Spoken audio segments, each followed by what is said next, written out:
এই বাংলাদেশের পশ্চিম থেকে পূর্ব থেকে পশ্চিম, উত্তর থেকে দক্ষিণ খোঁজ নিয়ে দেখেন, হাজার হাজার লক্ষ লক্ষ এতিম বাচ্চাদের খোঁজ খবর একমাত্র কওমি উলামায়ে কেরামরা রাখেন, যা সরকার কোনোদিন রাখে না।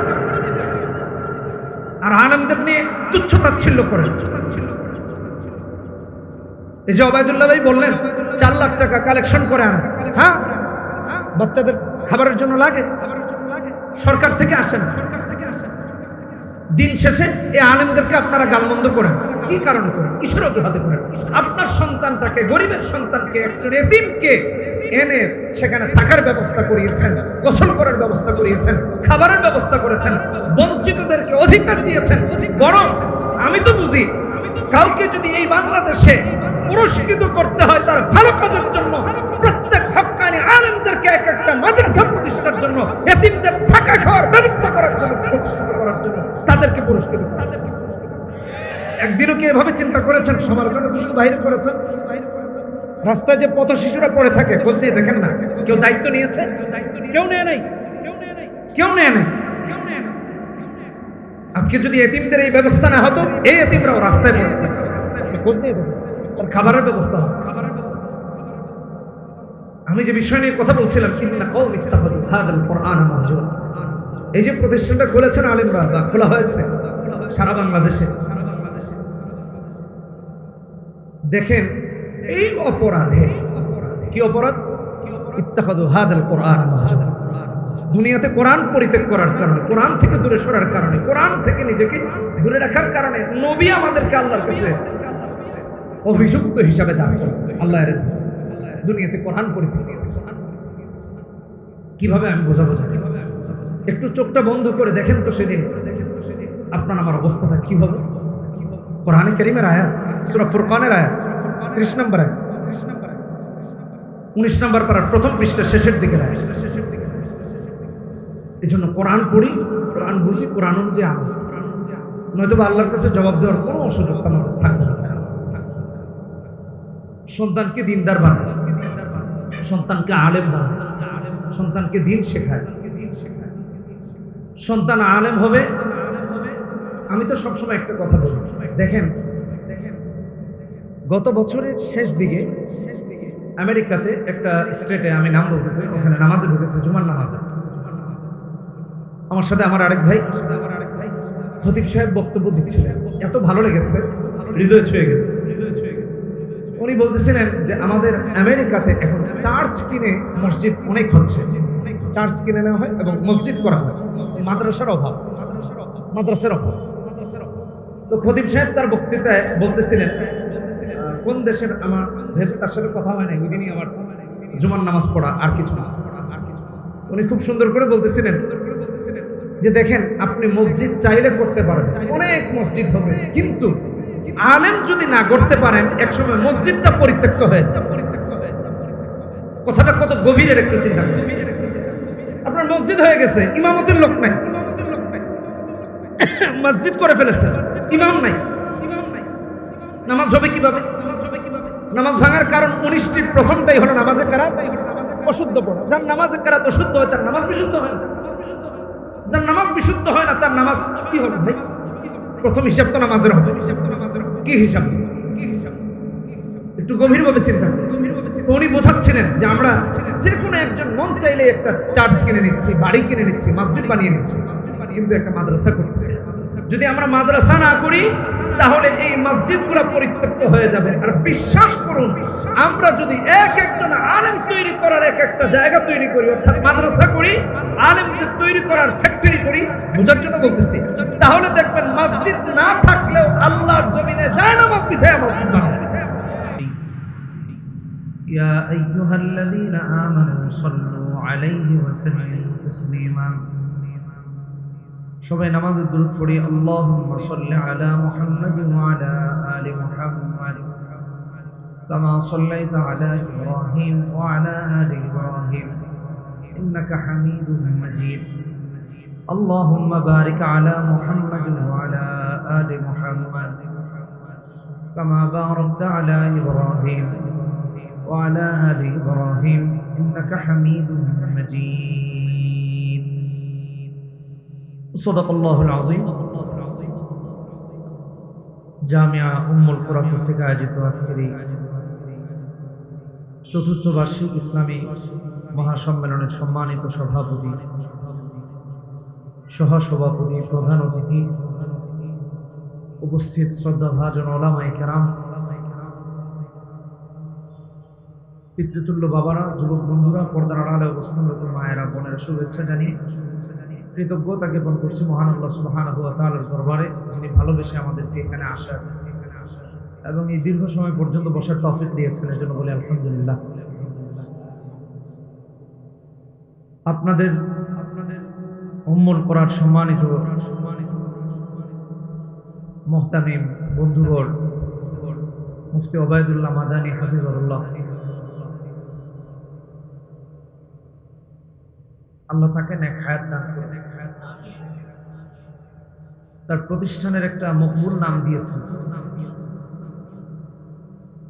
আমি মনে হয় ওয়াজ করতে করতে প্রায় এই জগতে প্রায় 16 বছর কাটিয়ে ফেলেছি, যেটুকু মনে পড়ে। তো আমার ওবায়দুল্লাহ ভাইয়ের বয়ান যখন থেকে শুনি আমার কাছে ভালো লাগে। শুধু ওবায়দুল্লাহ ভাই না, আরো যারা বক্তৃতা করেন, মাহফিলে আজে বাজে কথা না বলা, বিতর্কিত বক্তব্য না দেয়া, কোরআন হাদিসের বাহিরে না যাওয়া, এই কয়েকটা বিষয় পছন্দ করি। বাতিলের প্রতিবাদ করা এটা জরুরি। এটাকে আবার কেউ বললেন না বিতর্কিত বিষয়। আছে না আমাদের মাঝে একে নিয়ে বলা, ওকে নিয়ে বলা, জনসাধারণ বিভ্রান্ত হয়, এ ধরনের কথা বুঝাতে চেয়েছেন।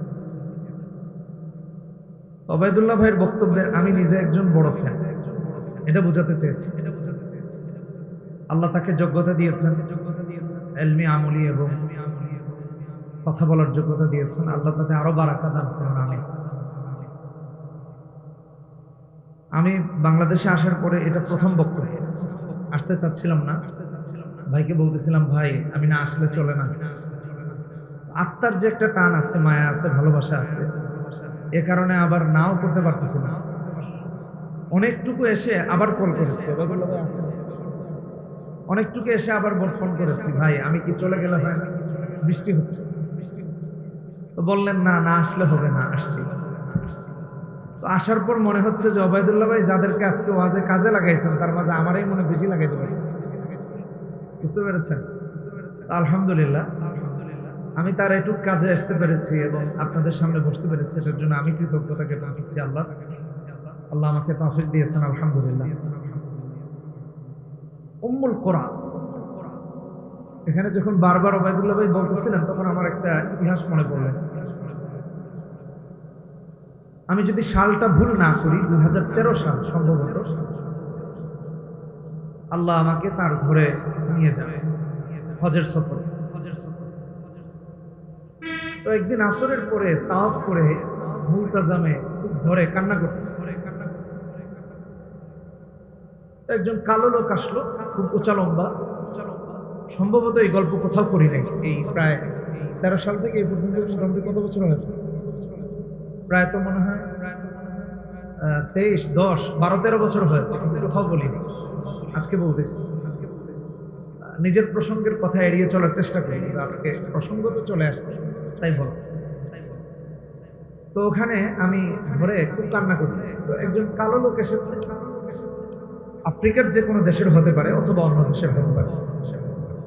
উনি আমাকে বলতেছে, তুমি আমাকে একটু হেল্প করবা?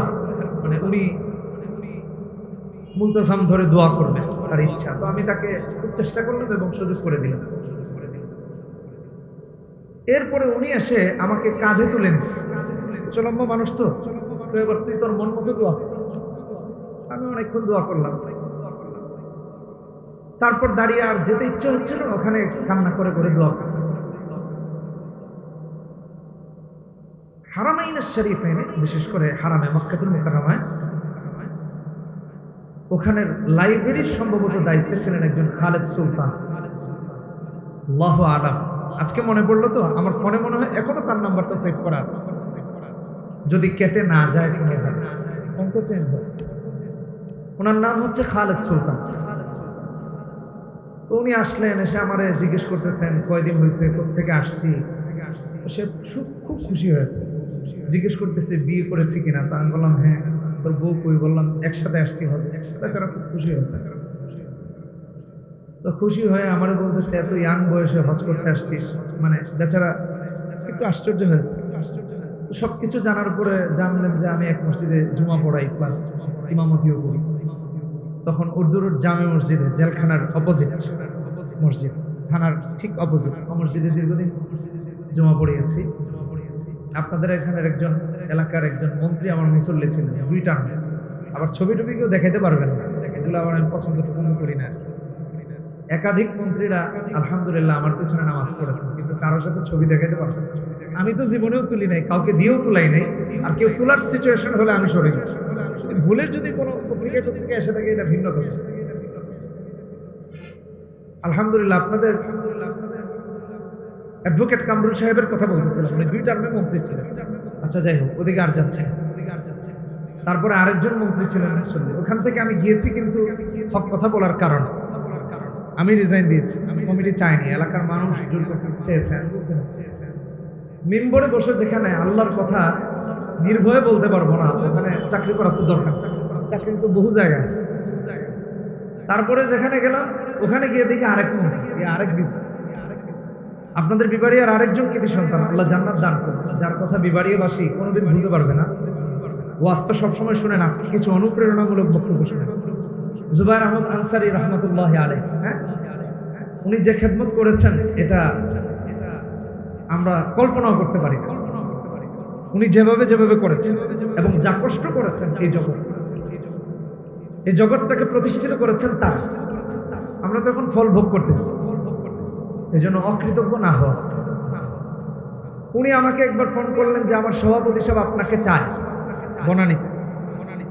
আমি বললাম কি বলেন ভাইজান, আপনি যা বলেন তাই। তখন আমি ওখানে এক জুমা পড়াই এবং বনানীতে পড়াই। বনানীর সুবাদে আলহামদুলিল্লাহ আমাদের সজীব মহোদয় চিনবেন যে BCS 85-এর যে ব্যাচ, উনি বুঝেছেন সারা দেশ যারা চালায় সব সিনিয়র কর্মকর্তা। অফিসার্স ক্লাবে প্রতি রমাদানে আমাকে চিফ গেস্ট রাখতে, কিন্তু কোনোদিন কেউ ছবি দেখাতে পারবে না। সবার গাড়িতে 400 450 IG DIG সচিব আসতেন, সবার গাড়িতে ফ্ল্যাগ। আমাকে মনে হতো রোহিঙ্গা, আমার গাড়িতে কিছু নেই, কিন্তু কোনোদিন কেউ ছবি দেখাতে পারবে না। তাদের অসংখ্য মেসেজ আমার ফোনে আছে।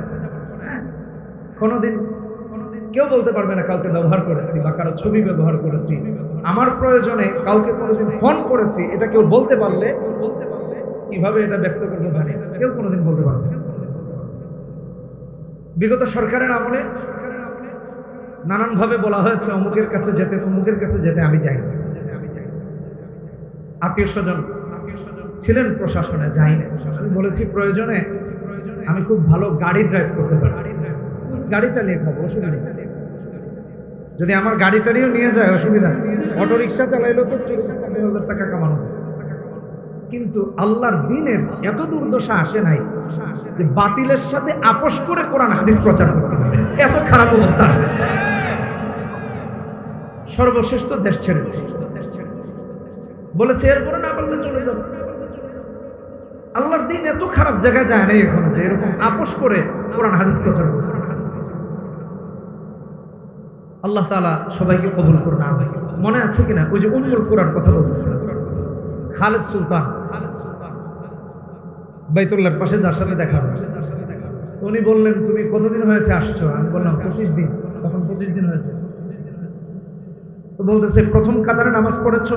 আমি বললাম এটা কেমনে সম্ভব, এত জ্যাম জটলা ধাক্কা ধাক্কি। তার আমাকে খুব ভালো লাগলো, তিনি আমাকে নিয়ে ওই দিন প্রথম বাইতুল্লাহর প্রথম কাতারে নামাজ পড়ান ইমামের পিছনে। ওখানে বসতে দেন না, প্রশাসনের লোকের উঠিয়ে দেন। তো সে বন্ধু বলে রিকোয়েস্ট করে আমাকে বসালাম। আমি সেদিন নামাজ পড়লাম। ওই সফরে আব্দুর রহমান আস-সুদাইস তিনি প্রথম ওই দিন আসলেন মাগরিবে এবং ইদাশ শামসু কুবিরাত তেলাওয়াত করলেন, কান্না রোল পড়ে গেল। হারাম এক ঐতিহাসিক সালাত ছিল, নামাজ ছিল। তো এই খালেদ সুলতান প্রতিদিন দেখতাম রোজা রাখতেন। এই সম্পর্ক হলো নাম্বার নিলেন, উনি বললেন তুমি প্রতি বক্তে আসবো, আমি তোমাকে নিয়ে প্রতি বক্তে প্রথম কাতারে নামাজ। সুযোগ করে দিলেন। তো আমি বেশ কয়েকবার আসলাম, দেখতাম রোজা রাখতেন, গাওয়া খেতেন এবং খেজুর দিয়ে নামাজের পরে আবার ইফতারি পরিপূর্ণ করতেন। ইফতার তো আগেই করতেন, সময় হয়ে গেলে পুরো করতেন নামাজ। উনি আমাকে বললেন, তুমি তো খুব ইয়াং, তুমি বাংলাদেশ থেকে সৌদিতে আসবা, তোমাকে আমি উম্মুল কোরাতে ভর্তি করে দিব। এই হলো উম্মুল কোরার স্টোরি। বল, উম্মুল কোরা ইউনিভার্সিটিতে, যেটা মক্কায়, তিনি আমাকে বললেন, আমাকে নাম্বার দিলেন, আমাকে বললেন যে তুমি আসেন। মুফতি আমিন রহমতুল্লাহ আলাইহি, আল্লাহ তাকে জান্নাত দান করেন। বিবাড়িয়া শুধু মারামারিতে সেরা, কি বলছেন মানুষ বল, কিন্তু আপনি একটু ইতিহাস তালাশ করে দেখেন, যত এদেশের সোনালী ইতিহাসে সূর্যাক্ষরে স্বর্ণাক্ষরে লিপিবদ্ধ যত সূর্য সন্তানের দেশের আছেন, তারাও বিবাড়িয়া। কথা বলেন ঠিক কিনা বেটি? বড় হুজুর রহমতুল্লাহ আলাইহি, মুফতি আমিনী রহমতুল্লাহ আলাইহি, ইনশাআল্লাহ সামনেও আরো হবে। মুফতি আমিনী রহমতুল্লাহ আলাইহিকে দেশে এসে পরামর্শ করলাম, হুজুরকে বললাম, হুজুর বললেন, দেখো তুমি একটা খেদমতে আছো, সো তুমি এই খেদমতটা করতে থাকো। বাতিল বা অসত্য কথা, অশ্লীল কথাবার্তা বা খারাপ কথাবার্তা প্রচার করার লোকের অভাব নেই, ভালো কথা বলার লোকের অভাব। সো এই খেদমতটা করতে থাকে। পরবর্তীতে আর এই সিদ্ধান্ত নেওয়া হয়। এই হলো উম্মুল কোরার কথা বললাম। আল্লাহ যেন এই উম্মুল কোরাকেও ওই উম্মুল কোরার মতো করে সারা পৃথিবীতে কবুল করে। আল্লাহ আমাদের ওবায়দুল্লাহ ভাইয়ের স্বপ্নকে কবুল করুন, তার সাথে যারা সহযোগী হয়েছেন তাদেরকে কবুল হয়েছে। দেখেন আপনারা কেমন অনুভব করেছেন আমি জানি না, শেষ সময়ে যে বাচ্চারা প্রদর্শনী করছিল, আমি তো বলতেছিলাম ভাই দেরি হয়ে যাচ্ছে, আমার তো যেতে হবে। বলতেছিল একটু বসেন, করতে হবে, মানে অধিকার যেটাকে বলে। আমাকে ধমক টমক দিয়ে বসায় রাখছে, গরিব মানুষ চুপচাপ বসে আছে, বুঝলেন না? কিছু বলার তো নাই, আর যদি বেশি কিছু করে তাহলে আর কিছু করার ক্ষমতা আছে? আমি চুপচাপ বসেছি। কিন্তু বিশ্বাস করুন, বাচ্চাদের যে প্রতিভা দেখলাম, আমার এত ভালো লাগছে। তখন আমার কাছে আফসোস হয়েছে যদি আমি না দেখতাম তাহলে হয়তো এটা মিস করতাম। পরে যদি এটা দেখতাম তাহলে আমার কাছে খারাপ লাগতো যে আরে আমি এটা মিস করলাম। আলহামদুলিল্লাহ, আমার কাছে খুব ভালো লেগেছে। আল্লাহ তাআলা এই ছোট্ট ছোট্ট বাচ্চাদেরকে দ্বীনের জন্য কবুল করুন। তারা এদেশের পতাকাকে যেভাবে বুকে ধারণ করেছে, ইসলামকে এদেশে বুকে ধারণ করে আল্লাহর কালেমাকে গোটা পৃথিবীতে পৌঁছে দেওয়ার তৌফিক দান। মনে থাকবে না ইনশাআল্লাহ? আমি বেশি ওদিক সেদিক যাব না। একটা আয়াত তেলাওয়াত করেছি সূরা ফুরকানের 30 নম্বর আয়াত। ওয়াজ আপনারা শুনেছেন, আরেকদিন সুর দিয়ে ওয়াজ শুনবেন, আজকে না। ইন্না কওমি ইত্তাখাযু হাযাল কুরআনা মাহজুর। মৃত্যু তো আমাদের অবধারিত, এটা হবেই। না এমন কেউ আছেন এখানে যার হবে না? আছেন কেউ? সবার মৃত্যুবরণ করতে হবে। আব্বু বসো, ওঠাউঠি করো না বাবা, বসো। কিয়ামতের দিন ইয়া নাফসি বলে নবীরাও দৌড়াতে থাকবে, পেরেশান হয়ে যাবে, সবাই ইয়া নাফসি করতে থাকবে, হতাশাগ্রস্ত হয়ে যাবে। আল্লাহ বলেছেন না, ইয়াউমা ইয়াফিরুল মারউ মিন আখিহি ওয়া উম্মিহি ওয়া আবিহি। লম্বা হয়ে যাবে, ওদিকে যাচ্ছে, সবাই পালাতে থাকবে, কেউ কাউকে নিয়ে ভাবার চিন্তা করার সুযোগই নেই। সেই অবস্থায় আমাদের সবচেয়ে বড় যে দরকার হবে সেটা হবে নবীজি সাল্লাল্লাহু আলাইহি ওয়াসাল্লামের শাফাআত। কথা ভালো করে বুঝেন, নবীজির সুপারিশ। উম্মত নবীর কাছে দৌড়ে যাবে।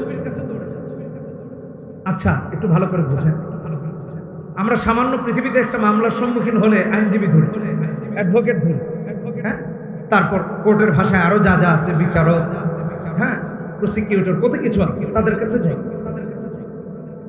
সেদিন সবাই মুহাম্মদ বিভিন্ন নবীদের কাছে যাবে, সবাই পাঠাবে মুহাম্মদ সাল্লাল্লাহু আলাইহি ওয়াসাল্লাম।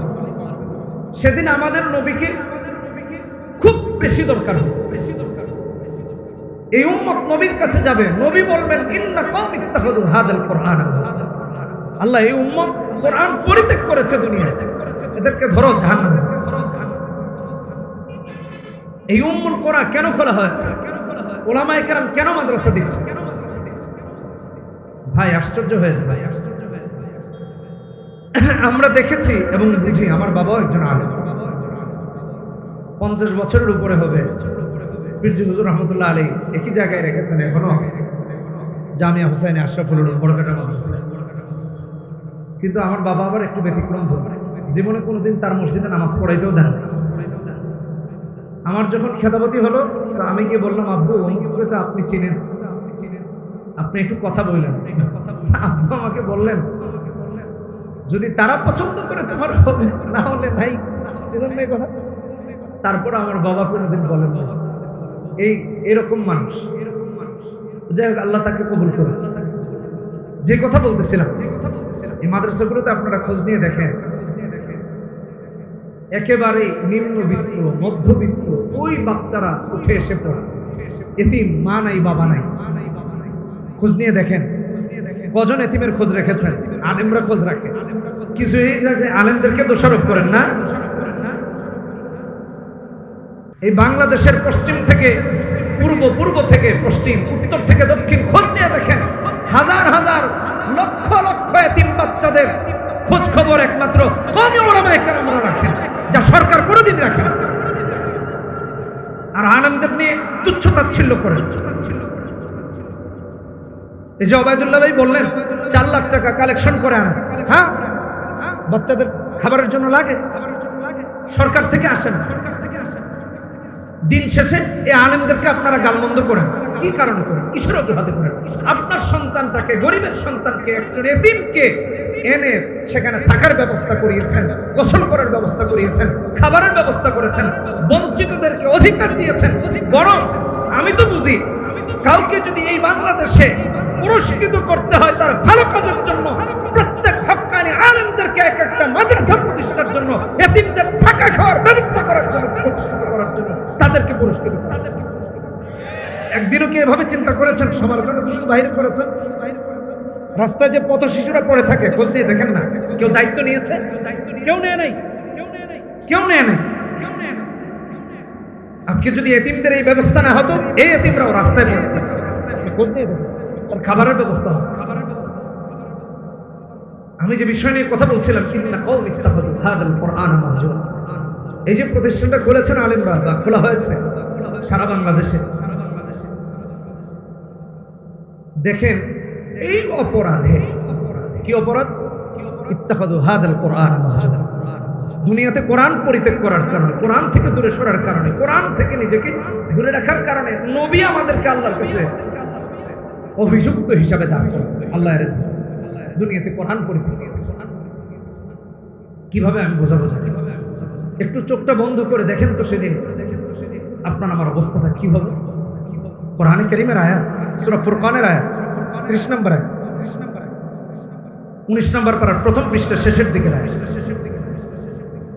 এই জন্য কোরআন পড়ি, কোরআন বুঝি, কোরআন অনুযায়ী আমল, নয়তো আল্লাহর কাছে জবাব দেওয়ার কোনো সুযোগ আমাদের থাকবে না। সন্তানকে দিনদার বানায়, সন্তানকে আলেম বানায়, সন্তানকে দিন শেখায়। সন্তান আলেম হবে। আমি তো সবসময় একটা কথা বলি, দেখেন গত বছরের শেষ দিকে আমেরিকাতে একটা স্টেটে, আমি নাম বলতেছি, ওখানে নামাজে ঢুকেছে, জুমার নামাজে। আমার সাথে আমার আরেক ভাই খতিব সাহেব বক্তব্য দিচ্ছিলেন, এত ভালো লেগেছে, হৃদয় ছুঁয়ে গেছে। উনি বলতেছিলেন যে আমাদের আমেরিকাতে এখন চার্চ কিনে মসজিদ অনেক হচ্ছে, চার্চ কিনে নেওয়া হয় এবং মসজিদ করা হয়, মাদ্রাসার অভাব, মাদ্রাসার অভাব। তো খতিব সাহেব তার বক্তৃতায় বলতেছিলেন, কোন দেশের, আমার যেহেতু তার সাথে কথা হয় না, ওই দিনই আমার জুমার নামাজ পড়া, আর কিছু না। উনি খুব সুন্দর করে বলতেছিলেন যে দেখেন, আপনি মসজিদ চাইলে করতে পারেন, অনেক মসজিদ হবে, কিন্তু আলেম যদি না করতে পারেন, একসময় মসজিদটা পরিত্যক্ত হয়ে যায়। কথাটা কত গভীরের একটু চিন্তা করেন। আপনার মসজিদ হয়ে গেছে, ইমামতের লোক নাই, মসজিদ করে ফেলেছে, ইমাম নাই, নামাজ হবে কিভাবে? নামাজ ভাঙার কারণ 19টির প্রথমটাই হলো নামাজে কারাত অশুদ্ধ পড়া। যার নামাজে কারাত অশুদ্ধ হয় তার নামাজ বিশুদ্ধ হয় না, যার নামাজ বিশুদ্ধ হয় না তার নামাজ কি হবে ভাই? প্রথম হিসাব তো নামাজের হবে। কি হিসাব? একটু গভীরভাবে চিন্তা করুন। তো উনি বোঝাচ্ছিলেন যে আমরা যে কোনো একজন মন চাইলে একটা চার্চ কিনে নিচ্ছি, বাড়ি কিনে নিচ্ছি, মসজিদ বানিয়ে নিচ্ছি, কিন্তু একটা মাদ্রাসা করতেছি।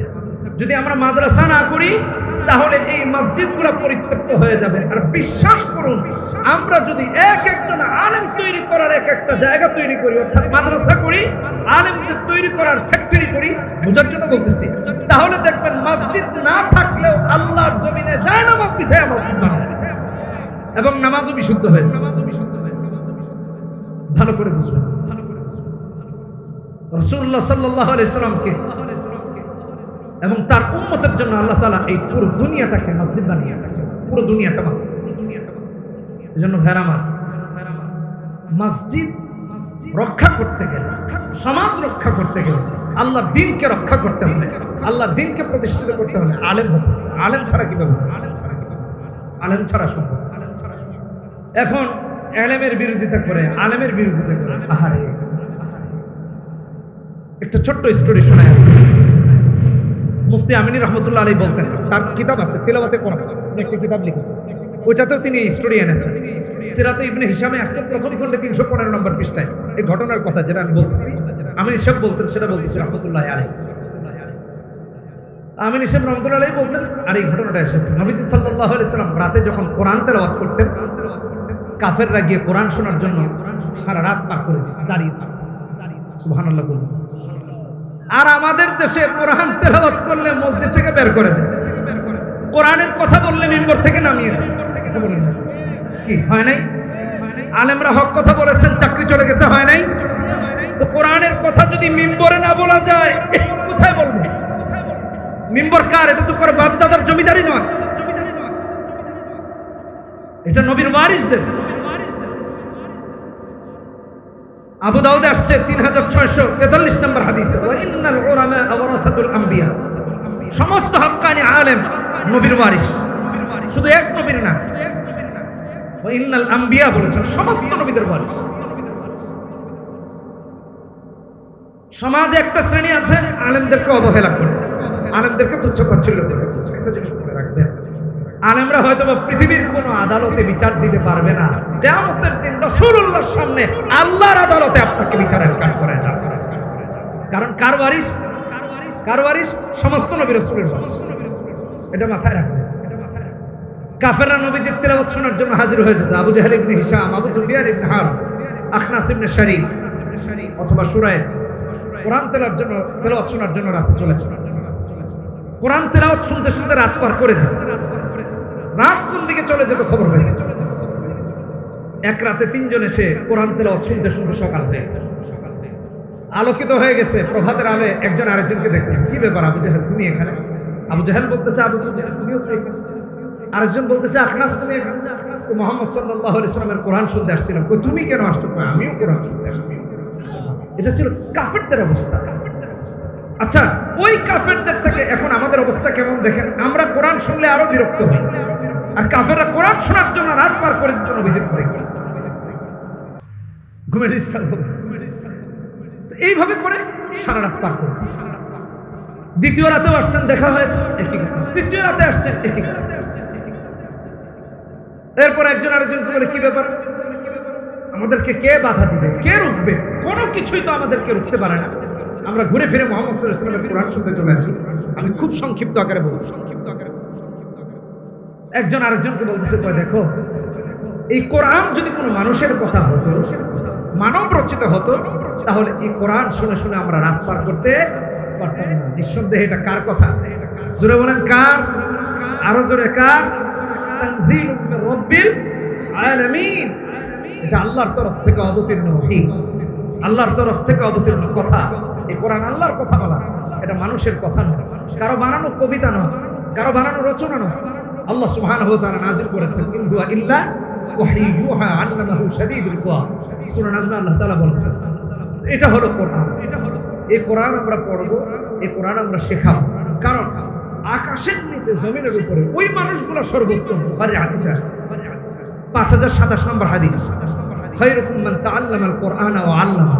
লোকেরা দাড়িওয়ালাদেরকে খারাপ বলে, লোকেরা টুপিওয়ালাদেরকে খারাপ বলে, লোকেরা সুন্নাহ যারা মানে তাদেরকে খারাপ বলে, লোকেরা ইলমওয়ালাদেরকে খারাপ বলে, লোকেরা কোরআনের ধারক বাহকদেরকে খারাপ বলে, লোকেরা ইমামকে খারাপ বলে। লোকেরা আলেমকে খারাপ বলে, আল্লাহর কসম সারা পৃথিবী খারাপ বলতে পারে, আল্লাহ তাআলা কোরআনে হক্কানি আলেমদের সার্টিফিকেট দিয়েছেন, তার কাছে হক্কানি আলেমরাই শ্রেষ্ঠ। কথা বলেন ঠিক কিনা? সূরা ফাতির 28 নম্বর আয়াতে বলেছে ইন্নামা ইয়াখশাল্লাহ মিন ইবাদিহিল উলামা। আরো বলেছে সূরা মুজাদালায় 11 নম্বর আয়াতে বলেছে, আরো অনেক জায়গায় বলেছে, লম্বা হয়ে যাচ্ছে। ঠিক নবীজিও বলেছেন আমাদের মাঝে সর্বশ্রেষ্ঠ তারা যারা কোরআন শিখে এবং শেখায়। বুখারীর হাদিস 5027 নম্বর, খায়রুকুম মান তাআল্লামাল কোরআন ওয়া আল্লামা। এজন্য ভাইরা আমার, কোরআন নিজে শিখবো, সন্তানকে শিখবো, নিজে শিখবো, কথা বলতে হবে, নিজে শিখবো, সন্তানকে শেখাবো। যারা শেখায়, যারা শেখে তাদেরকে সহযোগিতা। তিরমিজির একটা হাদিস বলি, যেটা আমি সব সময় ভয় পাই, আমি বলি, দেখেন মরে যাব, আমার বাবা আমাকে কোরআন পড়িয়েছে, যে কারণে হাত তুললেই বাবা মার কথা সবার আগে মোনাজাতে আসে। অথবা তারা যদি, আল্লাহ আমাকে এখন আমার বাবা মা রেখেছেন আলহামদুলিল্লাহ, অনেকের না, আমার নানা আছেন, নানু নাই, দাদা দাদি কেউ নাই, হাত তুললেই তাদের জন্য দোয়া আসে। কিন্তু আমি ভয় পাই যে আমার চোখ বন্ধ হয়ে গেলে আমার সন্তান আমার জন্য দোয়া করবে, আমি কি রেখে যাচ্ছি, এই ভয় আমাকে সবসময় তারা বিশ্বাস করে। আল্লাহ একটু লৌকিকতা নিয়ে কথা বলছে। আমরা তো হাত তুলে দোয়া করতেছি, আমরা দোয়া করতেছি হাত নামিয়ে, আমরা দোয়া করতেছি নামাজের পরে, আমরা হাঁটতে চলতে তো আমার জন্য কে দোয়া করবে? চিন্তা করে দেখেন কি রেখে গেছে।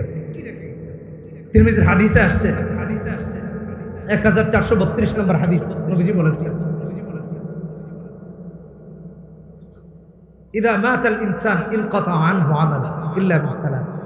মানুষ যখন মারা যায় আমলের সব দরজা বন্ধ হয়ে যায়, তিনটা দরজা খোলা থাকে। 1 নম্বর সদকায়ে জারিয়া, 2 নম্বর হলো উপকারী আলেম, 3 নম্বর হলো নেককার সন্তান রেখে। নেককার সন্তান, আপনি ভালো সন্তান রেখে যাবেন, কবরে আরামে থাকবেন। আর আপনি যদি চোর রেখে যান, বাটপার রেখে যান, মদখোর রেখে যান, ঘুষখোর রেখে যান, সুরসুর রেখে যান, মিথ্যাবাদী রেখে যান, মানুষের লুটে পুটে সম্পদ নিয়ে খাচ্ছে, এরকম লোক রেখে যান, তাহলে এর গুনাহ আপনি ভাগী হবেন, জাহান্নামের শাস্তি। আচ্ছা ভাই, আমরা কি এত বোকা? নবী যেই কথা বলে দিলেন আমরা সেটা বুঝতেছি না? আমরা কি এত বোকা? এই জন্য সন্তানকে দিন শিখা, আলেম বানা। আর এর একটা মার্কাজ হলো এই উম্মুল কুরা আল ইসলামিয়া। আল্লাহ তাআলা এই প্রতিষ্ঠানকে কবুল করুন। এই প্রতিষ্ঠানের সম্মানিত প্রিন্সিপাল, প্রতিষ্ঠাতা হযরত মাওলানা ওবায়দুল্লাহ মাদানী হাফিজাহুল্লাহকে আল্লাহ কবুল করুন। আমার একটা জিনিস এত ভালো লেগেছে, সে তার সহকর্মীদের জন্য এতটাই ভালোবাসা পরায়ণ। আপনারা খেয়াল করেছেন, বলতেছিলেন আমার দারুল ইসলামা, আমার নাজিম সাহেব, আমার ছাত্ররা, আমার শিক্ষকরা, কত গর্বের সাথে বলতেছিলেন। আমার হৃদয়টা ভরে গেছে। প্রতিটা জায়গায় যদি আমরা প্রত্যেক সহকর্মীর প্রতি এই ধরনের আন্তরিকতা রাখি, তাহলে দেখবেন সকলের সহযোগিতায় প্রতিষ্ঠান এগিয়ে যাবে ইনশাআল্লাহুল আযম। আল্লাহ এই উম্মুল কুরাকে এই উম্মুল কুরার মতো বিশ্বব্যাপী খেদমত করার তৌফিক দান করুন। 90% আমি যদি ভুল না করি, 90% জায়গা আলহামদুলিল্লাহ ক্রয় করা হয়েছে।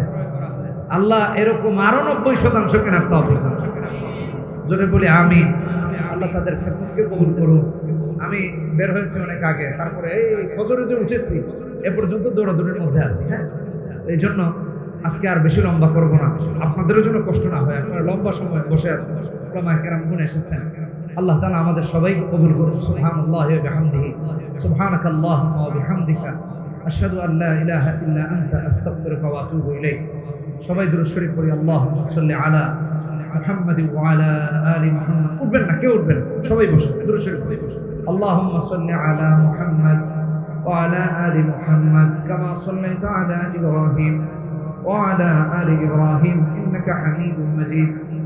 اللهم بارك على محمد وعلى آل محمد كما باركت على إبراهيم وعلى آل إبراهيم إنك حميد مجيد. সবাই ইস্তিগফার করি। আস্তাগফিরুল্লাহ ইন্নাল্লাহা গফুরুর রহিম, আস্তাগফিরুল্লাহ ইন্নাল্লাহা গফুরুর রহিম, আস্তাগফিরুল্লাহ ইন্নাল্লাহা গফুরুর রহিম। লা ইলাহা ইল্লাল্লাহু মুহাম্মাদুর রাসূলুল্লাহ, লা ইলাহা ইল্লাল্লাহ মুহাম্মাদুর রাসূলুল্লাহ।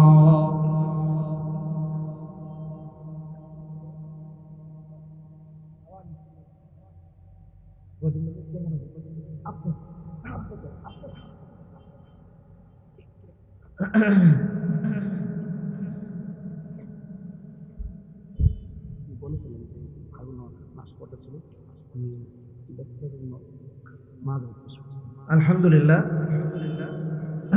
আজকে আমাদের একজন অতিথি ছিলেন জামিয়া মাদানিয়া বাড়িধারার সম্মানিত মুহাদ্দিস মুফতি হাবিবুল্লাহ মাহমুদ কাসিমি হাফিজাহুল্লাহ।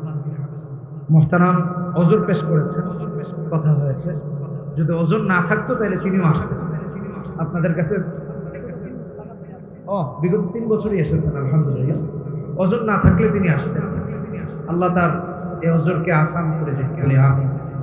এবং যারা দীর্ঘদিন পর্যন্ত এসেছেন তাদের জন্য দোয়া করবেন। যারা এই প্রতিষ্ঠানের জন্য জায়গা দিয়েছেন, অর্থ দিয়েছেন, সন্তান দিয়েছেন, সহযোগিতা করেছেন, করছেন, করবেন, আল্লাহ সবাইকে যেন কবুল করেন। সবাই বলি আমিন। আল্লাহুম্মা আমিন। ربنا ظلمنا أنفسنا وإن لم تغفر لنا وترحمنا لنكونن من الخاسرين. ربنا لا تزغ قلوبنا بعد إذ هديتنا وهب لنا من لدنك رحمة إنك أنت الوهاب. ربنا إنك من تدخل النار فقد أخزيته وما للظالمين من أنصار. ربنا إننا سمعنا مناديا ينادي للإيمان أن آمنوا بربكم فآمنوا. ربنا فاغفر لنا ذنوبنا وكفر عنا سيئاتنا وتوفنا مع الأبرار. رب ارحمهما كما ربياني صغيرا. رب ارحمهما كما ربياني صغيرا. رب العالمين জামিয়া উম্মুল কোরআন ইসলামিয়া করতে গাজিদ আজকের মাহফিলকে আপনি কবুল করেন। আল্লাহ মাহফিলে আগত প্রতিটা ভাইকে আপনি কবুল করেন। পর্দার অন্তরাল থেকে যারা শুনেছেন আল্লাহ তাদেরকে কবুল করে নেন। আল্লাহ আমরা যারা হাত তুলেছি আমাদের প্রতিটা হাতকে আপনি কবুল করেন। রব্বুল আলামিন ওবায়দুল্লাহ ভাইকে আপনি কবুল আর মঞ্জুর করেন। তার স্বপ্ন বাস্তবায়ন করার সমস্ত সহযোগিতা আপনি করেন। সমস্ত ব্যবস্থাপনা আপনার গায়বী খাজানা থেকে করে দেন।